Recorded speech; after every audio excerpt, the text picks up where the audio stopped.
ఇక పంట రుణాల మాఫీని ప్రతిష్టాత్మకంగా తీసుకున్న ప్రభుత్వం ఆ దిశగా అడుగులు వేస్తోంది. రుణమాఫీ పథకం కోసం 15 ఆగస్టును గడువుగా పెట్టుకున్నప్పటికీ ఇప్పటికే కసరత్తు మొదలుపెట్టింది.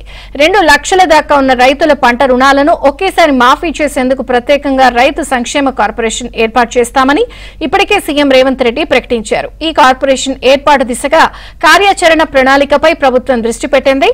రాష్ట్ర వ్యాప్తంగా రైతుల పంట రుణాలను ఒకేసారి మాఫీ చేయాలంటే సుమారు 32,000 కోట్ల రూపాయలు కావాలి.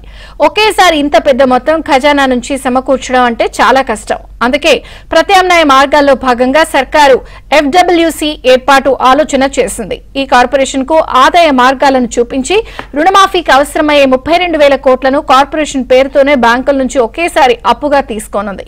ఆ నిధులతో బ్యాంకులు, సహకార సంఘాల్లో 2 లక్షల దాకా రైతులు తీసుకున్న పంట రుణాలను ఏకకాలంలో మాఫీ చేయనుంది. మాఫీ కోసం తీసుకున్న 32,000 కోట్లను వాయిదాల పద్ధతిలో బ్యాంకులకు ప్రభుత్వం చెల్లించనుంది.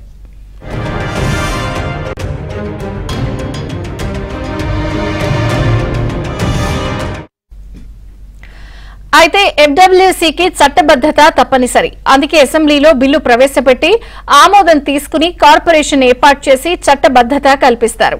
రుణమాఫీ కోసం తీసుకున్న అప్పును నెలవారీ వాయిదాల్లో 10 నుంచి 15 ఏళ్లలో కార్పొరేషన్ ద్వారానే బ్యాంకులకు సర్కారు చెల్లించనుంది.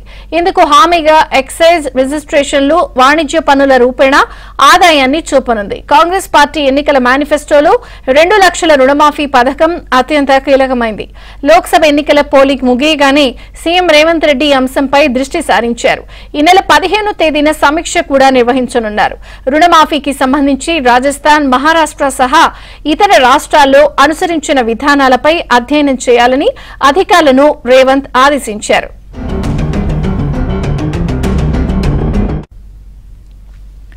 రాజస్థాన్లో అప్పటి అశోక్ గెహ్లాట్ ప్రభుత్వం కూడా 2 లక్షల రుణమాఫీ పథకాన్ని అమలు చేసింది.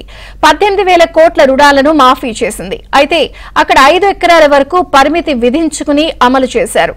2014లో ఏపీలో అప్పటి ముఖ్యమంత్రి చంద్రబాబు ప్రభుత్వం రైతు సాధికార సంస్థను ఏర్పాటు చేసి రుణమాఫీ ప్రక్రియ చేపట్టింది. ఆ తర్వాత ఏర్పడిన వైసీపీ ప్రభుత్వం కూడా ఎస్డీసీ ఏర్పాటు చేసి రుణమాఫీ పథకాన్ని అమలు చేసింది. రేవంత్ కూడా రుణమాఫీ కోసం ఈ పంథాలోనే ఆలోచన చేసి ఎఫ్డబ్ల్యూసీ ఆలోచన చేశారు.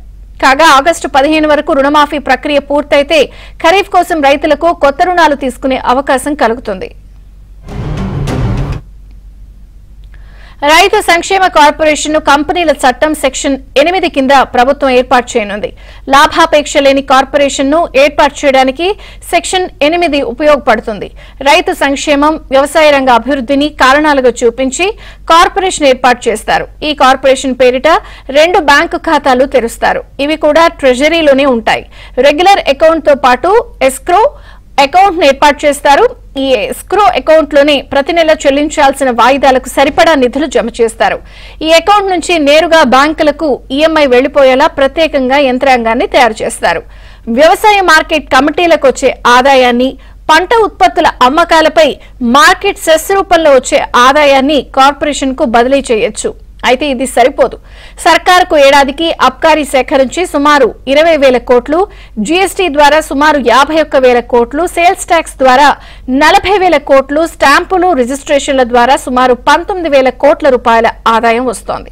ఇందులోంచి నెలవారీగా కొంత కార్పొరేషన్ కు బదిలీ చేసి చెల్లించేలా